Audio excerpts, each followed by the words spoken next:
Olá, queridos, graça e paz, tudo bem com vocês?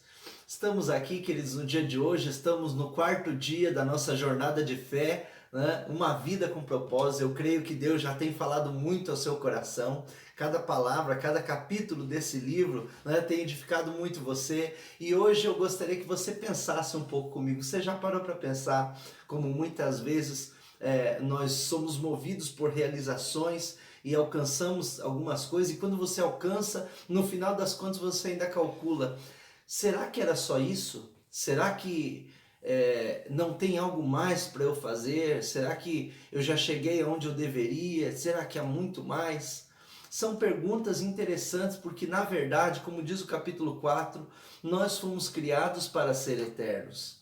Ou seja, querido, há muito mais na nossa vida que nos motiva, que deveria nos motivar, do que simplesmente realizações aqui. Você foi criado não só para ser realizado aqui, mas principalmente na eternidade. É disso que trata o capítulo 4, e eu gostaria que você, nesse dia de hoje, abrisse seu coração, porque Deus quer falar com você. Que Deus te abençoe em nome de Jesus e tenha uma boa leitura. Uma vida com propósitos, de Rick Warren. Dia 4. Criado para ser eterno. Deus tem cultivado a eternidade no coração humano. Eclesiastes capítulo 3, versículo 11. Deus certamente não teria criado um ser como o homem para que este existisse somente por um dia. Não, não. O homem foi feito para a imortalidade. Abraham Lincoln. Esta vida não é tudo o que temos. A vida é apenas um ensaio geral antes da verdadeira produção. Você passará muito mais tempo do outro lado, na eternidade. Este mundo é um lugar de preparação, a pré-escola, um exame prático para a vida na eternidade. É o treinamento coletivo que ocorre antes do jogo, a volta de aquecimento antes do início da corrida. Esta vida é uma preparação para a próxima. Você viverá no máximo 100 anos, mas existirá para sempre na eternidade. Seu tempo aqui é, como disse Thomas Browne, apenas um parêntese na eternidade. Você foi feito para ser eterno. A Bíblia diz: Deus tem cultivado a eternidade no coração humano. Isso está em Eclesiastes capítulo 3, versículo 11. Você tem um instinto inato que anseia pela imortalidade. Isso ocorre porque Deus o destinou, segundo sua imagem, para viver eternamente. Embora saibamos que com o tempo todos morreremos, a morte parece sempre anormal e injusta. A razão de sentirmos que deveríamos viver para sempre é que Deus condicionou nossa mente com esse desejo. Um dia, nosso coração irá parar de bater. Então será o fim do nosso corpo e do nosso tempo no mundo, mas não será o fim. O corpo terreno é apenas uma residência temporária do espírito. A Bíblia chama nosso corpo terreno de temporária habitação, mas refere-se ao nosso futuro corpo como casa. A Bíblia diz: de fato, nós sabemos que quando for destruída essa barraca em que vivemos, que é o nosso corpo aqui na terra, Deus nos dará para morarmos nela uma casa no céu. Essa casa não foi feita por mãos humanas, foi Deus quem a fez, e ela durará para sempre. Isso está em 2 Coríntios capítulo 5, versículo 1. Se a vida aqui oferece muitas opções, a eternidade nos concede apenas duas: céu ou inferno. Seu relacionamento com Deus aqui determinará seu relacionamento com Ele na eternidade. Se aprender a amar a Jesus, o Filho de Deus, e a confiar nele, você será convidado a passar a eternidade com Ele. Entretanto, se desprezar o amor, o perdão e a salvação que Ele oferece, você passará a eternidade separado de Deus. C.S. Lewis disse: existem apenas 2 tipos de pessoas: as que dizem a Deus, seja feita a tua vontade, e aquelas a quem Deus diz, seja feita a sua vontade. Tragicamente, muitos terão de suportar a eternidade sem Deus, pois escolheram viver sem Ele neste mundo. Quando você compreender plenamente que na vida há muito mais que apenas o aqui e agora, e perceber que a vida é apenas uma preparação para a eternidade, começará a viver de forma diferente, passará a viver à luz da eternidade e a lidar com cada relacionamento, tarefa ou circunstância de uma perspectiva nova. Subitamente, muitas atividades, metas e até mesmo problemas que pareciam importantes vão se tornar banais, insignificantes, indignos de sua atenção. Quanto mais próximo você viver de Deus, mais as outras coisas vão lhe parecer insignificantes. À luz da eternidade, os valores mudam. Você utiliza mais sabiamente o dinheiro e o tempo e passa a dar mais valor à sua personalidade e aos seus relacionamentos, em vez de valorizar fama, riqueza, realizações ou mesmo prazeres. As prioridades são reordenadas. Manter-se em dia com as tendências, modismos e valores populares já não é tão importante. Paulo disse: antigamente eu pensava que todas essas coisas eram muito importantes, mas agora as considero sem valor algum por causa do que Cristo fez. Isso está em Filipenses capítulo 3, versículo 7. Se todo o seu tempo aqui fosse para ser dedicado unicamente a esta vida, eu sugeriria que começasse a viver agora mesmo.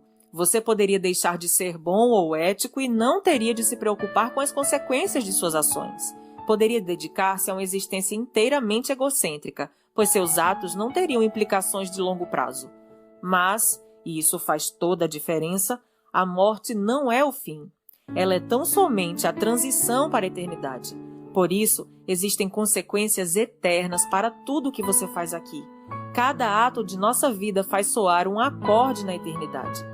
O aspecto mais prejudicial da vida contemporânea é o raciocínio no curto prazo. Para tirar o máximo da vida, você deve ter sempre em mente a visão da eternidade e no coração o valor que ela representa. Há muito mais na vida que apenas o aqui e o agora. O que vemos hoje é apenas a ponta do iceberg. A eternidade é tudo o que você não vê sob a superfície. Como será a eternidade com Deus? Francamente, nosso cérebro não é capaz de compreender a maravilha e a grandiosidade do céu. Seria como explicar a internet para uma formiga. É inútil. Não foram inventadas palavras que possam expressar a experiência da eternidade. A Bíblia diz: esse é o significado das Escrituras que dizem que nenhum mero homem jamais viu, ouviu, nem mesmo imaginou que coisas maravilhosas Deus preparou para aqueles que amam ao Senhor. 1 Coríntios 2:9. Entretanto, Deus nos dá vislumbres da eternidade em sua palavra. Sabemos que neste exato momento Deus está preparando um lar eterno para nós. No céu seremos reunidos com os fiéis amados, libertos de toda dor e sofrimento, recompensados por nossa fidelidade neste mundo e designados para um trabalho que apreciaremos realizar. Não ficaremos recostados nas nuvens com auréolas tocando harpa. Desfrutaremos da contínua companhia de Deus e Ele se deleitará conosco para todo sempre. Um dia Jesus dirá: venham benditos de meu Pai, recebam como herança o reino que foi preparado para vocês desde a criação do mundo. Mateus capítulo 25, versículo 34. C.S. Lewis expressa o conceito de eternidade na última página de As Crônicas de Nárnia, uma série de histórias infantis que formam uma coletânea. Para nós, este é o fim de todas as histórias. Para eles, porém, este foi apenas o começo da verdadeira história. Toda a vida deles neste mundo e todas as suas aventuras haviam sido apenas a capa e a primeira página do livro. Agora, finalmente, estavam começando o capítulo 1 da grande história que ninguém na Terra jamais leu. A história que continua eternamente e na qual cada capítulo é muito melhor do que o anterior. Deus tem um propósito para a sua vida na Terra, mas que não termina aqui. O plano envolve muito mais que as poucas décadas que você passará neste planeta. É mais que a oportunidade de toda uma vida. Deus lhe oferece uma oportunidade para além de toda uma vida. A Bíblia diz: o que o Senhor planeja dura para sempre. As suas decisões permanecem eternamente. Salmos capítulo 33, versículo 11. O único momento em que as pessoas pensam a respeito da eternidade é nos enterros, e mesmo nessas ocasiões são pensamentos frequentemente carregados de sentimentalismo e superficiais, baseados na ignorância. Você pode achar que é mórbido pensar na morte, mas na verdade não é saudável viver negando-a como se ela não fosse inevitável. Somente um tolo passaria pela vida despreparado para o que todos sabemos que acabará acontecendo. Você deve pensar mais a respeito da eternidade, não menos. Assim como os 9 meses que você passou no útero de sua mãe não tinham um fim em si, mas consistiam numa preparação para a vida, também a vida é uma preparação para o que vem a seguir. Se você mantém um relacionamento com Deus por meio de Jesus Cristo, não é preciso temer a morte. Ela é a porta para a eternidade. Será o último momento de seu tempo neste mundo, mas não será o fim. Em vez de ser o fim de sua vida, será o nascimento na vida eterna. A Bíblia diz: este mundo não é nossa pátria. Nós estamos aguardando a nossa pátria eterna no céu. Hebreus capítulo 13, versículo 14. Em comparação com a eternidade, nosso tempo aqui não passa de um piscar de olhos, mas as consequências durarão para sempre. As obras desta vida definem um destino da que está por vir. Devemos compreender que cada instante que gastamos neste corpo terreno é tempo gasto longe do nosso lar eterno no céu com Jesus. 2 Coríntios capítulo 5, versículo 6. Há alguns anos, uma frase popular encorajava as pessoas a viver cada dia como o primeiro dia do resto de sua vida. Na verdade, seria mais sábio viver cada dia como se fosse o último. Matthew Henry, em seu comentário de toda a Bíblia, escrito em 1721, diz: é necessário que o assunto de cada dia seja preparar-se para o nosso último dia. Dia 4. Pensando sobre meu propósito de vida. Tema para reflexão. Há muito mais na vida que apenas o aqui e agora. Versículo para memorizar.